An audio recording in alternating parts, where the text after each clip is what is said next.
Bom dia, Lucas. Pronto para mergulhar na complexidade da reforma tributária do Brasil? Cumprimentou o professor Antônio, com um sorriso caloroso no rosto enquanto Lucas se acomodava em sua cadeira.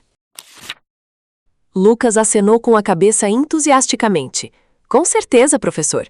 Estou tentando entender a Emenda Constitucional 132/2023, mas ela parece bastante complexa. Ela é, mas nós vamos destrinchá-la, assegurou-lhe o professor Antônio. A reforma muda fundamentalmente a tributação do consumo ao introduzir um sistema de IVA dual, substituindo vários tributos existentes.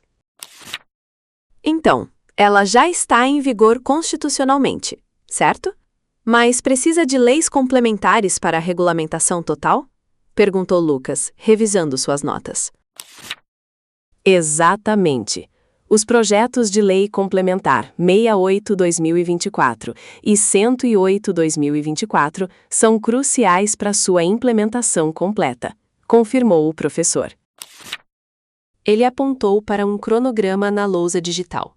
As principais fases começam em 2026 com um IVA piloto de 1%, 0,9% de CBS e 0,1% de IBS.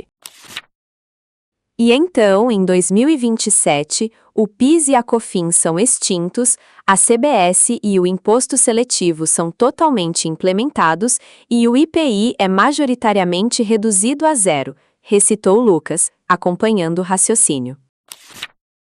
Isso mesmo, a redução gradual do ICMS e do ISS e o aumento progressivo do IBS ocorrerão de 2029 a 2032, acrescentou o professor Antônio.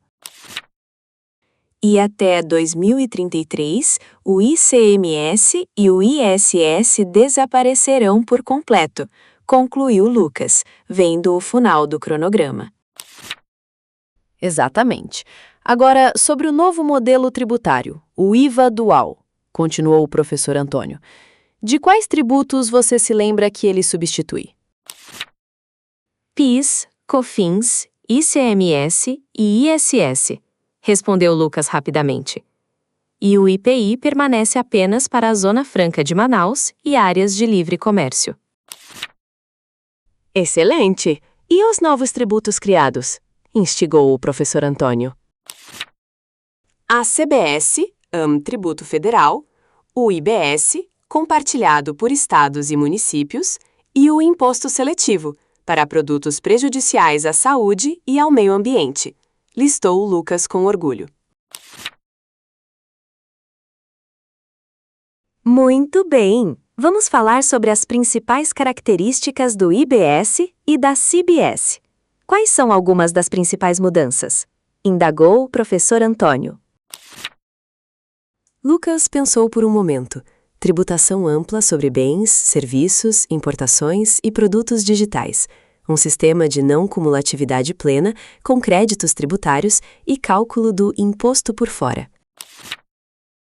Na mosca! E quanto ao destino da arrecadação? Perguntou o professor. Tributação baseada no destino. Então a arrecadação vai para onde ocorre o consumo final, reduzindo a guerra fiscal entre os estados, respondeu Lucas, sentindo-se mais confiante. De fato, existem regimes diferenciados, Lucas? Questionou o professor Antônio. Sim, alguns setores têm alíquotas reduzidas, como profissões regulamentadas e a Zona Franca de Manaus, lembrou Lucas. Perfeito. Agora, o Simples Nacional. Como o IBS e a CBS se encaixam nele? Perguntou o professor Antônio.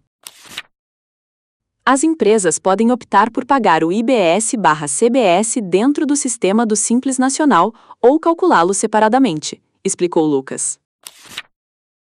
E qual é a tendência prática para essa escolha? Perguntou o professor, gesticulando para obter mais detalhes. O comércio varejista e os consumidores finais costumam achar mais vantajoso permanecer dentro do Simples. Já as empresas B2B, no entanto, muitas vezes se beneficiam mais calculando por fora do Simples, devido à geração de créditos tributários, detalhou Lucas. Exatamente. Passando para o imposto seletivo, também conhecido como imposto do pecado ou imposto verde. Qual é o seu propósito? Indagou o professor Antônio. Desestimular o consumo de produtos e serviços prejudiciais à saúde e ao meio ambiente, afirmou Lucas claramente.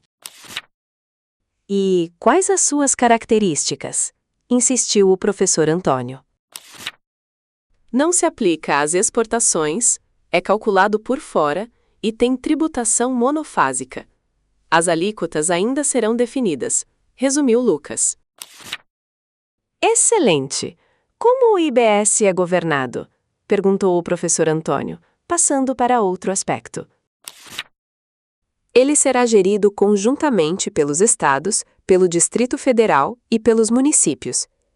O PLP 108/2024 institui o Comitê Gestor para a Administração, explicou Lucas.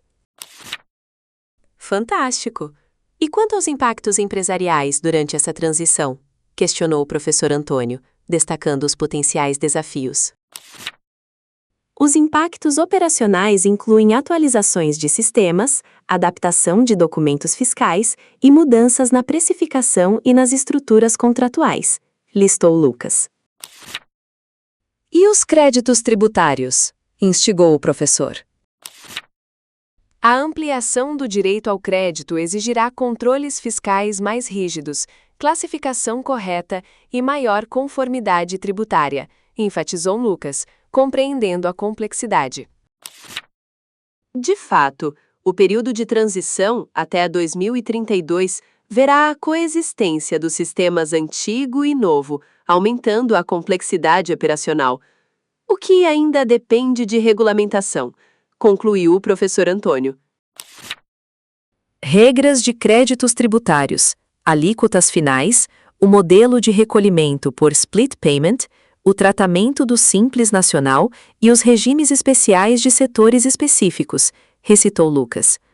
O objetivo é simplificar o sistema e reduzir o efeito cascata, mas as empresas precisarão de uma adaptação significativa.